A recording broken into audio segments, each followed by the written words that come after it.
everyone. Good morning, good afternoon, good evening, wherever you join us from in the world. You're welcome. I'm glad you're here. We are live. Click the wow face or the heart button if you can hear me loud and clear, and tell me where you're joining in from while I check on our community to be sure that you can hear me and that you can see me right before we kick on. Yes, looks like I can see and hear myself. Cool. So we're good.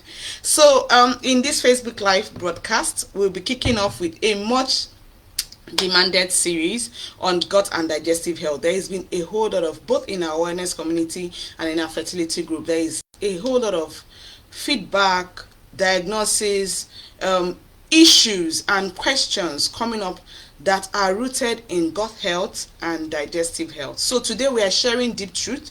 We are sharing it as it is. Trust me, you need to quickly call in your community, your friends, everybody that you know that is a young urban adult. And I'm seeing this trend persisting, in most urban adults, people that are busy, have 9 to 5s, running, taking care of kids, have busy schedule, business people, that either eating very late, or they're eating too early, or they don't have time for meals, or they're struggling with diets and lifestyle modifications. So calling those people, I have quick fixes that are very sustainable for you. So because the value you're going to be getting in this broadcast will give you most control, and that's what people want. People want control to be able to solve the digestive issues that they face, because it could seem like, oh, but until you feel one, if you have a digestive issue, until you have one, you really wouldn't understand how critical what we're talking about is. But we're going to be sharing simple lifestyle modification and natural diet support that are going to really help you. If you've never met me before, where have you been? My name is Shika Samuels. I'm a fertility and lifestyle coach. I'm also a certified professional food safety, and I'm also an integrative health practitioner, right? So let's talk a little bit about digestion, just some basic biology 101. So the most important reduction, the most important phase of our digestion takes place in what we call the small intestine. We know the small and the large intestine. The small intestine is the one around your navel, the smaller one that is smaller in size. The larger intestine surrounds it. So this is where the maximum surface area meets the maximum reduction, of the foods that passing through your mouth down to the tiniest places. This is where decisions, are made, whether your body can tolerate lactose, your body can tolerate gluten, your body, do you have dairy sensitivities? Is this good food good for you? Right? Because we're talking bio-individuality here. The fact that it's a good food may not mean that it's good for you. We've seen a lot of kids, toddlers struggling with these sensitivities, and because it's not something that we really talk about, even in doctors, they are burdening them with antibiotics, but they're not looking at what good foods that are being fed the child that they are struggling with, that they are sensitive to. What foods do you eat at what times of the day that gives you food sensitivity or allergy symptoms? We're going to be talking about this because it's in the small intestine that is in the final stage of the breakdown of the food, right? Our digestive enzymes work like tiny pieces of scissors, right? So they are nipping away at the food until it shares the lowest common denominator with your cells. So first, I'll start by addressing some Q&A because there have been a couple of them coming. So I just picked a handful, from the wellness community, the digestive health community, So Precious Digestive Health community on Facebook, across Instagram and WhatsApp, where we're going to be addressing. So I'm just going to pick on those questions and just take them. So question number 1, we have Mrs. Ifeoluwa from Lagos, Nigeria, asking, hello Coach Chika, I heard you mention liquid before lunch in one of your YouTube videos. Please expatiate more. Okay, so liquid before lunch is basically, okay, when you wake up in the morning, you are dehydrated. Your body has been working with all the fluid, all the nutrients that you fed it the prior day. So it's been working while you're sleeping. You wake up dehydrated. You don't need another beacon or egg or caffeine right away, right? Your body needs to ease into the day without using up all your AM, that's beginning day energy, for digestion.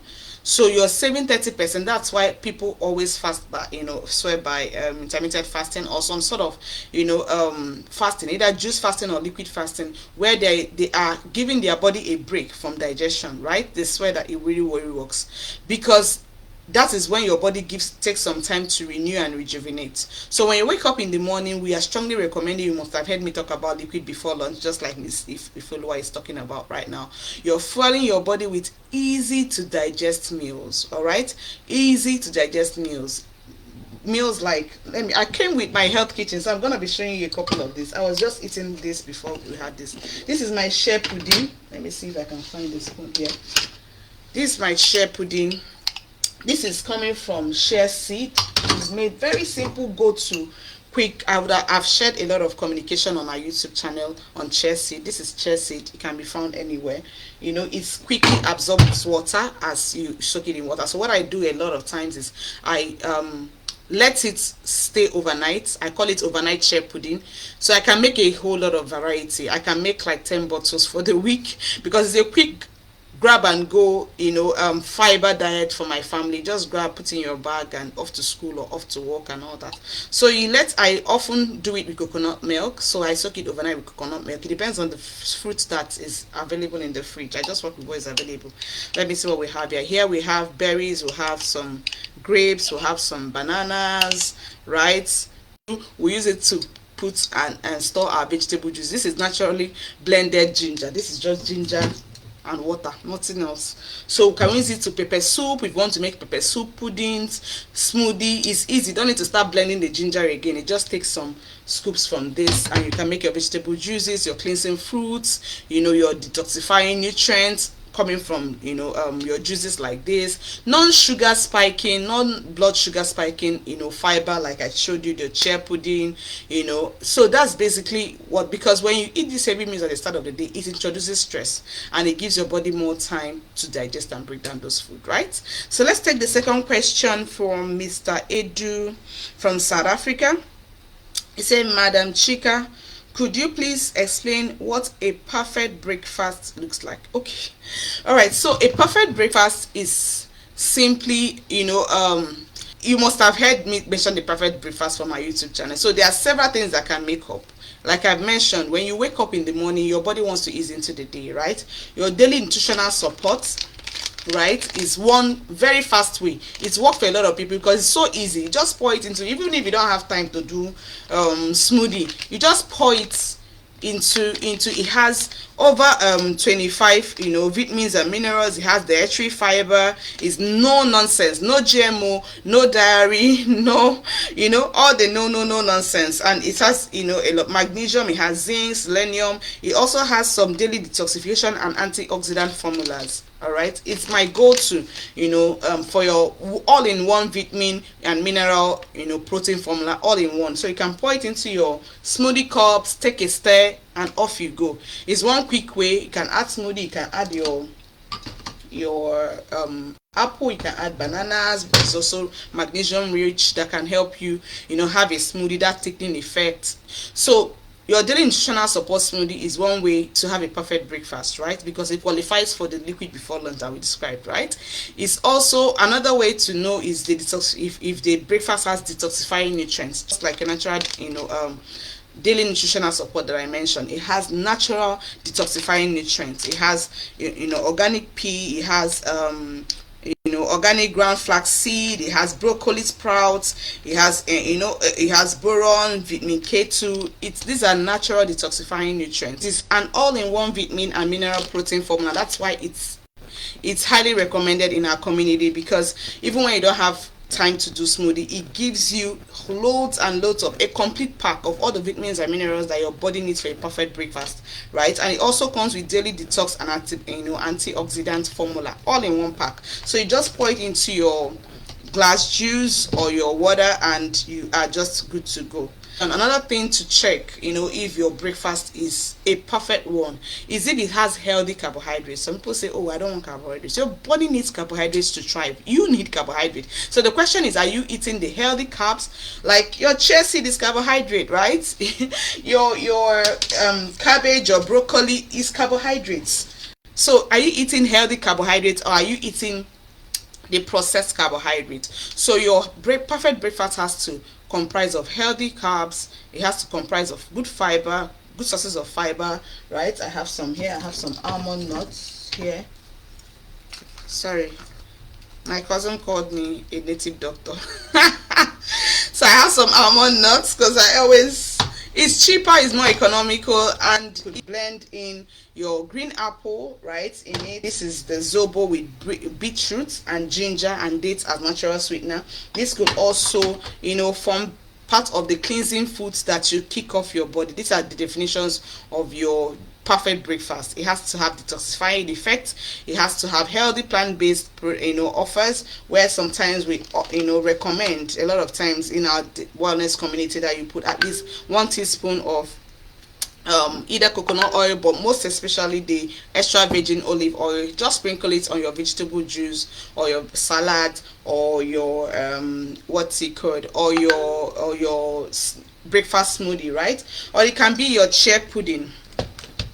Right, it can be your chia pudding. I talked about how you can make, I've done lots of videos how you can make your, is a go-to breakfast, grab and go. In my house we can make like 10 or 4 bottles of this. We don't throw away bottles, right? This is a honey bottle, but we always keep it to use for storing vegetable juices, chia puddings and all that. So your perfect breakfast should not be spiking blood sugar, because this is just the start of the day, right? Your body wants to ease into the day like we described, right? So you're talking about your smoothies, your easy to digest food. Your food should not cause blood sugar spikes. It should have good amount of fiber. It should have detoxifying effects. It should have cleansing effects, just like I mentioned in the daily nutritional support. So these are some of the things that you can use to know your fruits and your vegetables. These are the definitions of a perfect breakfast. Good healthy carbs is good. A lot of times people say I don't want carbohydrates. Your body needs carbohydrates to thrive. You need carbohydrates, so you should be talking about what kind of carbohydrates. Healthy carbohydrates, yes, because your broccoli, your cabbage, your chia pudding, your chia seeds, they are all carbohydrates, right? But you don't want to be eating the processed carbohydrates that does your body no good, right? And healthy plant sources of fat like your olive oil and your coconut oil, okay, these all make up, help you make up a perfect breakfast. So let's move on to the next question. Mike from USA said, hello coach, I saw a preview of your H. pylori course and the symptoms you mentioned resonated with me as I have been gassing a lot. Any first aid you recommend? Okay, so I wouldn't call them first aid, but these are like tips that we have recommended that works with people that have such symptoms. And just so you know, the symptoms that Mr. Mike is talking about, is symptoms were mentioned like belching very frequently, feeling bloated even when you have not eaten food, feeling nausea, vomiting, abdominal discomfort, passing dark or tiring stools, feeling very tired very frequently, when your lab result is showing very frequent low red blood cells count, that's anemia, diarrhea, peptic ulcer, heartburn, you frequently feel, these are all some of the symptoms that he's referring to. And I always recommend that if you have these symptoms, please do your stool test. Your stool test is our best recommended test for checking H. pylori. And also when you buy the H. pylori healing course or the ulcer healing course, we tell you specific labs in your location inside or outside Nigeria where you can actually run this specific stool test, and you run them across 3 days. The reason is because that 3 days test gives us 5 samples and we're able to make a decision from it. We're able to see exactly what is going on, the microscopy, we're able to see the antigen analysis, we're able to see the culture over time. Okay, it all allows us to make the best of the accurate results of what we're seeing from your stool, because sometimes you can just run one test and you say, oh, there's no H. pylori. By the time you're running the second day test, you will see the presence of the pathogen there, and the third day also. So these are all recommended. Also, if you have these symptoms, quick first aid like Mr. Mike is asking, I'm gonna be asking you questions like, are your foods well cooked, right? Are you eating anything cold or raw? I want to make sure that you're getting enough water. I want to make sure that you're practicing deep breathing. deep belly breathing. Okay, I want to check where you have anxieties, what you're doing to buffer stress. We're going to be talking about, because gas is vata imbalance. You know, when in my Ayurveda class, when you're gassing a lot, we call it, you know, vata imbalance. So foods that feel grounded, that feel warm, because vata is like airy and cold. So not that you need spicy foods, but warming foods, right? So if you're drinking smoothies, I want to make sure that your smoothies are warm. I'm gonna be adding a lot of what's it called, herbal teas, like mine. This is the herbal tea, a very warming herbal tea, because it's pretty cold where I am. So I'm gonna be adding some warming foods, into your food. I want to be sure that you are not always taking frozen, stuff.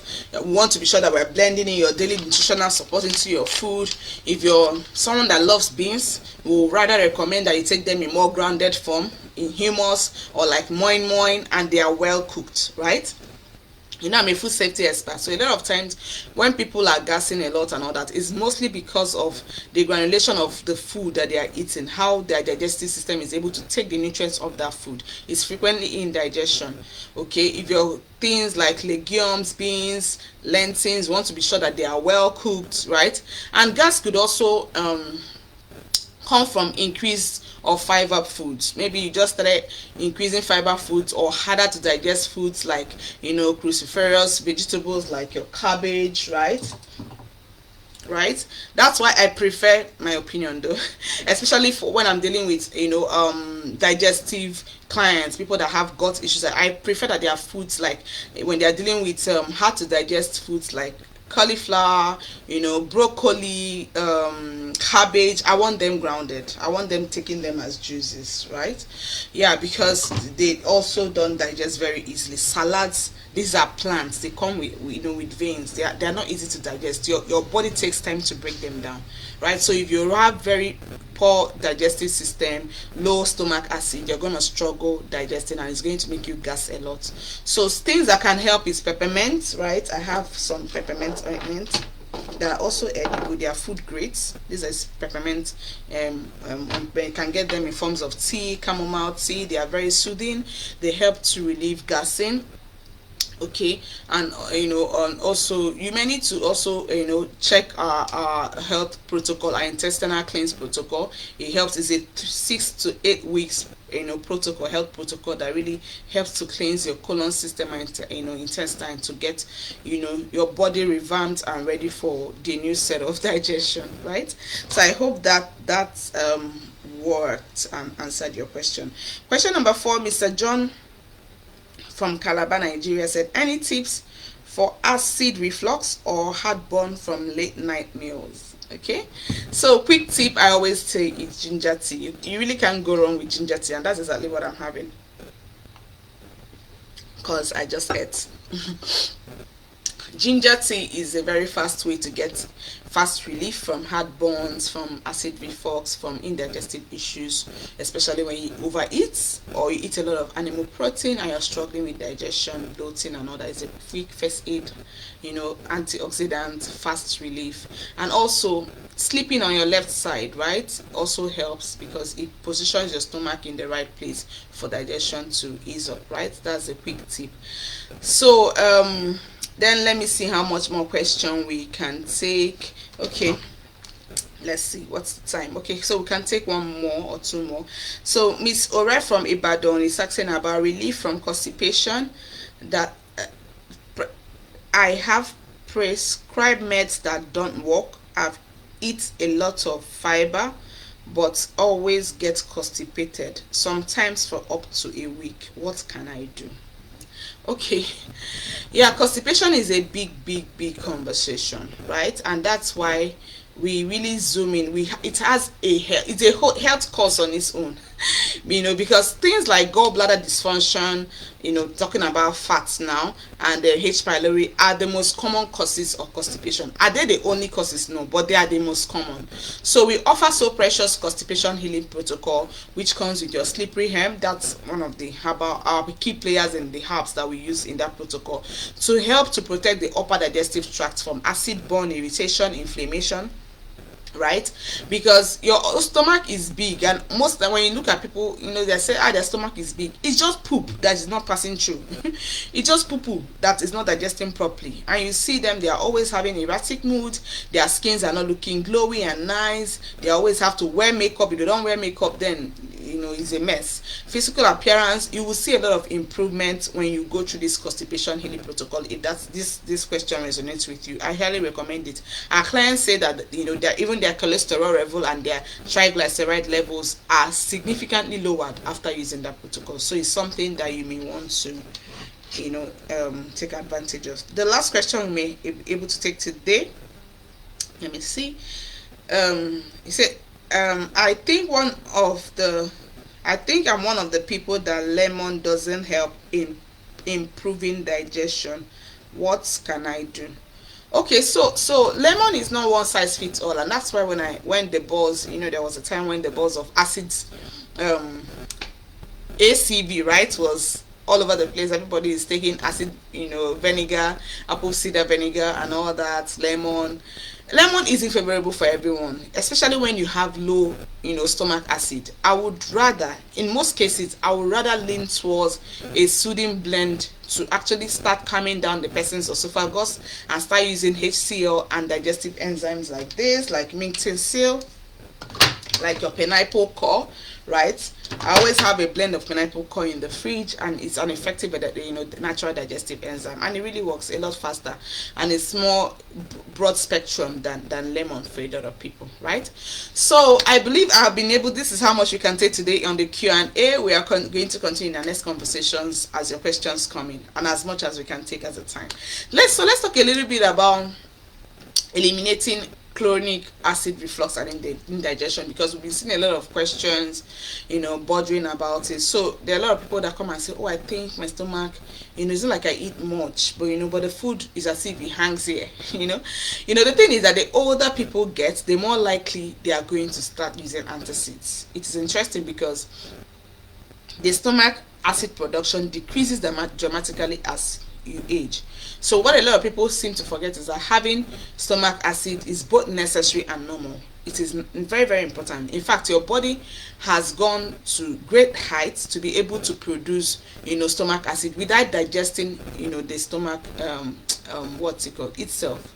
So the body needs to have proper nutrition. However, the mucous lining that actually lines your stomach, instead of giving your body what it needs to heal, we sometimes make the mistake of turning off the stomach acid to solve the problem, and that's where pharmaceuticals always get it wrong. So someone comes with ulcer, his pylori infection diagnosis, we're putting the person on acid blockers, we're putting the person on antibiotics, we're putting, okay, let's even talk about the good and the bad bacteria. Let's talk about the basic things. I'm sure if you're here, it means you are either having the symptoms or you have diagnosis of ulcer or H. pylori.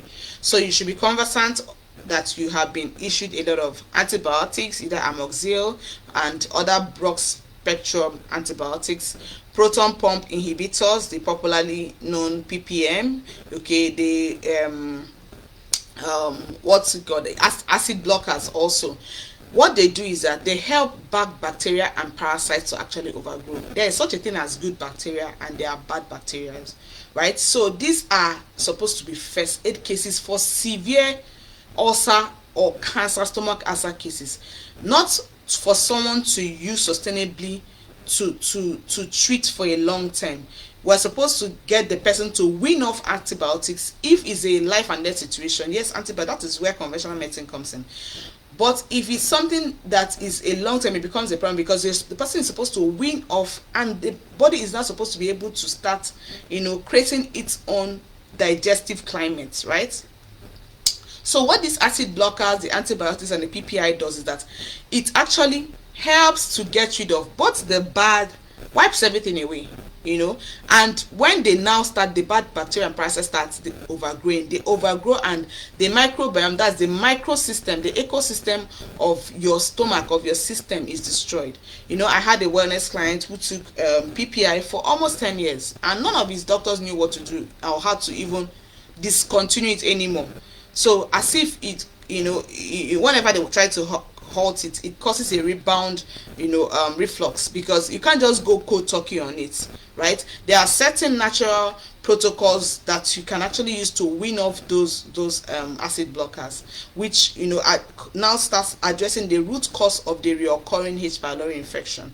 And this is where a particular lifestyle modification is essential, because in my practice we don't treat. We believe that sicknesses or diseases don't exist. Once you remove toxicities and you replenish the body's shortage of or deficiencies of minerals or vitamins, once those are done, everything takes care of itself. Because what happens is that something like prebiotics are edible living bacteria. They are good bacteria. They actually make you healthier. They call it prebio, means before life. Prebiotics are prebiotics are, you find them in foodstuff that can actually easily get into the large intestine. They feed on the beneficial bacteria so that they can thrive better than the bad, but they can they will outgrow the bad bacteria even when they exist. But what antibiotics, antibio means against life. It actually kills anything bacteria, bad and good, and wipes and makes a mess of the ecosystem. So what happens is that most of the indigestive or indigestion system symptoms that occur when any acid, stomach acid reflux sprints back into sometimes you eat, you're feeling the food come back into your esophagus, because your food pipe is not made to resist stomach acid. It's not made that way, and even a little more, it can cause it to burn. Because of this, you see that people are being issued acid blockers, because there is no stomach acid. Because if there's no stomach acid, the burning stops. You get into thinking, oh, the problem was that I had too much stomach acid. But what happens is that when you are feeding your body with anti acid medications for extended periods of time, it causes two problems. One, with no stomach acid, your body is not able to now optimally digest the good food that you had your hard earned money to buy, and you become nutritional deficient. This makes it even harder for your stomach to make the mucus lining to make stomach acid. So when you take these anti-acid medications, the antibiotics, it makes huge amounts of some hormones that actually stimulate stomach acid. Because of it, as soon as you now stop that anti-acid, your stomach makes massive amounts of the acid, which it cannot protect itself against. In essence, you now find that you're not addicted to that anti-acid. It's no surprise, pharmaceuticals like Zantac, Prilosec, and other antacids, they are some of the biggest, money-making pharmaceuticals, because they get you addicted on it, and you don't know how to wean yourself off it. So what do? There are wonderfully effective ways to resolve your reflux and indigestion issues, and these are some of the things that we share in the entire protocol of the gut health system, because we're trying now to restore your healthy balance in your digestive system. And some quick tips that you can help that can help immediately is to start taking warming foods, right? Start taking warming foods. And also, I know how difficult it can be, especially when you're living in an urban city, when we say don't eat before 3 hours before you go to bed, right? I know it's difficult, but this is something I have tried, and I've seen it work, and it has worked with a lot of clients that are very, very busy professionals and all that. Is that if you must eat, let it be the type of liquid before lunch, right? Easy to digest foods like your smoothies, your pepper soup, your chia pudding, your fruit salad. Let it be easy to digest foods that your body does not need to exert a lot of digestive energy to break down before you go to bed. That is, if you must eat at least 1 hour before break time. So you're not going to start eating rice and swallow and yam, and you're going to bed in the next 30 minutes. You won't be able to sleep or go into REM sleep. That is the deep part of the sleep where your body now rejuvenates and build new cells, right? So also recommend you stay away from coffee, from aspirin products, from cola products, alcohol, until your stomach heals, and you can now start inculcating them, if you must, in limited quantities. So first, let's talk about H. pylori. We call it H. pylori. It's actually Helicobacter pylori. So we just shorten it to H. pylori, right? Firstly, the product, you must understand that the product of the metabolism of H. pylori are very alkaline in nature. So what they do is that they neutralize the acid content of the immediate vicinity wherever they are. So the next bad thing that they do is that they start burrowing, they start, digging into the stomach linings. Those linings, those mucous membrane is what protects the stomach from digesting itself with the digestive or acidic juices. So this membrane actually has this gelatinous consistency, but what H. pylori now does is that it's able to liquidify it, melt it, so that it can now swim easily into the mucous lining, and this creates a whole lot of issues. It causes stomach inflammations, it causes gastric or peptic ulcers, right? And if care is not taken, stomach cancers, right? Because it's releasing a toxin that destroys the mucous lining, is infiltrating into the mucous membrane, it's swimming around in, it's weakening the protective barrier that the stomach has, and is aggravating and making a lot of mess. All right, so we have a solution, and that's why we created the H. pylori stroke ulcers health webinar. Why? Because 90% of all ulcer cases are rooted from H. pylori infections. So a lot of times when you treat H. pylori infections, the ulcer symptoms just disappear, like you won't remember that you are feeling that way. So we are offering you, and we are formally launching today, the so precious H. pylori and H. pylori and ulcers in 7 days, right? We are offering you this, and it comes with one free reference for complete H. pylori herbal supplement pack.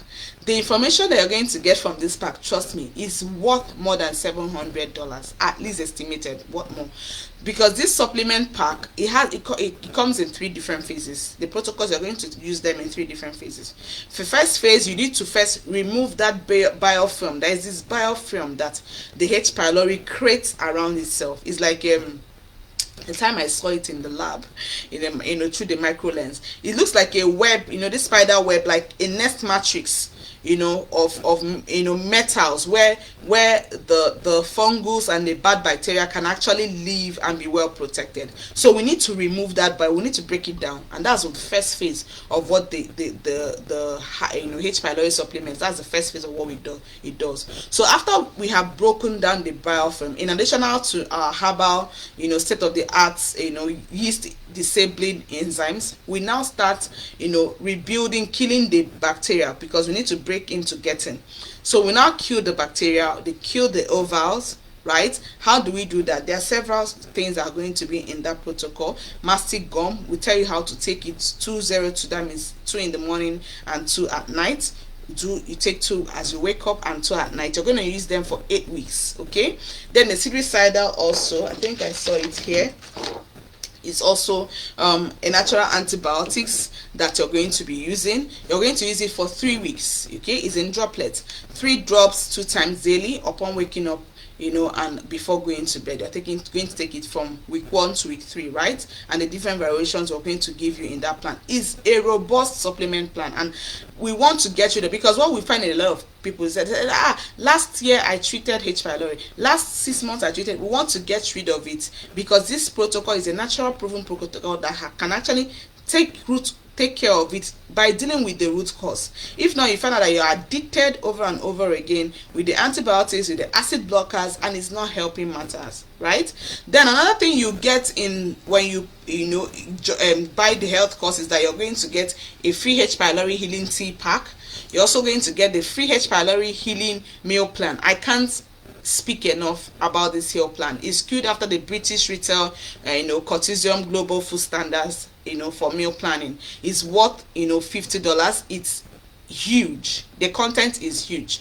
There I'll be introducing you to how to use some H. pylori or also natural healing herbs at different times of the day, because it's one thing to know what herbs to use, it's another thing to know how to use them. Like here I had my ginger. I'm going to be introducing you to how to use your garlic. This is a natural antibiotics that I think is the most underestimated and the most not talked about And we're going to tell you, if you have a problem with, oh, it's smelling in my breath, I have business meeting, how can I be smelling garlic? We have a solution for you. It's very simple. You just make a juice with it, with lemon juice, and you don't smell it, you don't taste it, but you smell it in your poo and your wee wee, which is your private space anyways, right? But it doesn't smell when in your breath and all that, right? So we're going to be introducing you. We have here turmeric, right? I even have my turmeric juice. We'll show you how to do these things, how to make your juices, how to use them. Okay, we're going to introduce, this is my ginger juice. I have already showed you this, right, earlier.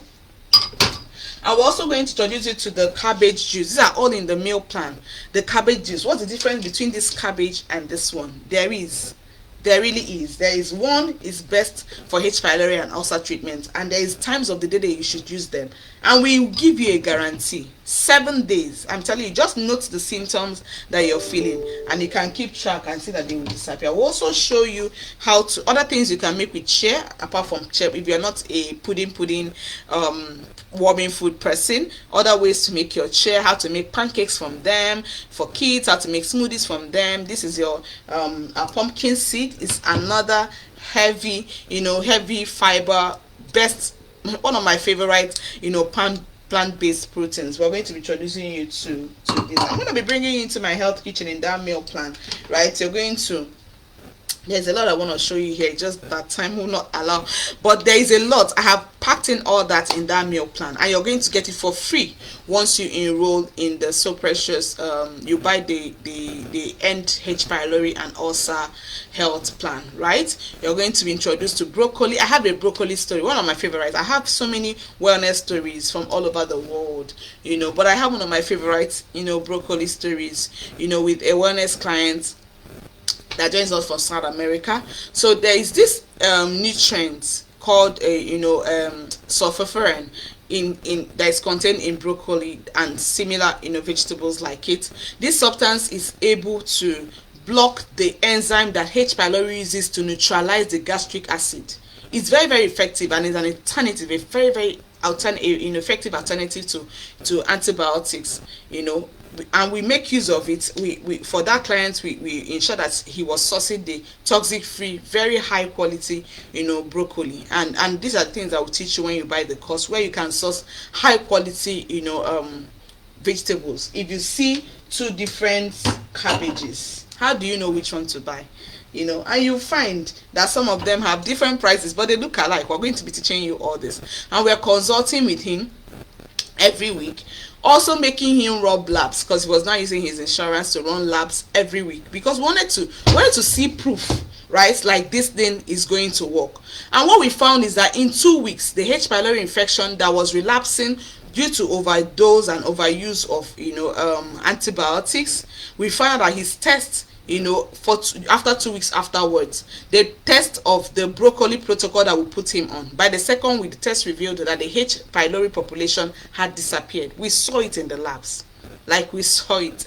So it's amazing, it's amazing. There's so many also of all of our ulcer healing herbs we're going to be introducing into how to use coconut oil to heal ulcer. We're going to be introducing into coconut, extra virgin olive oil in dark glasses. Mastic gum is something that have been used for thousands of years successfully as a standalone healer for ulcers. We're going to be introducing into the brand that is suitable, that is GMO free, and is best quality for healing ulcers naturally. Ginger, turmeric, like I mentioned, oregano, there are so many of them. Lesser rice for ulcer, cabbage juice for ulcer healing, how to use it, because it's one thing to know the how, it's another thing to know how to use it. Introducing into manuka honey, raw honey, how to source your honey. This is all going to be in the meal plan, right? We're also going to be giving you free educational PDFs to prevent reinfection, right? Because I'm a food safety expert, so I'm going to be sharing with you food safety tips to prevent food poisoning and microbiological, recontamination, which is worth $30, So you're going to get also free access, because you need support system, right? We're going to give you access to our So Precious Digestive Health community, worth $100. You're going to have free access to it. All these and more you get by just paying 100,000 naira, and you'll be added to the paid health course group, where we have already started sharing recipes. I'll bring you, have meetings where I bring you to my health kitchen, and we are starting, formally on the 8th of June 2023. Don't suffer in silence. If these things we're discussing resonate with you, or you know someone that probably would have come to tell you, oh, I have this issue, and it's sounding like what you think the person needs, share this link and make sure you get help when you need help. I hope you got value from today's conversation. Till we meet next time, keep living healthy and keep giving the world your best. For now.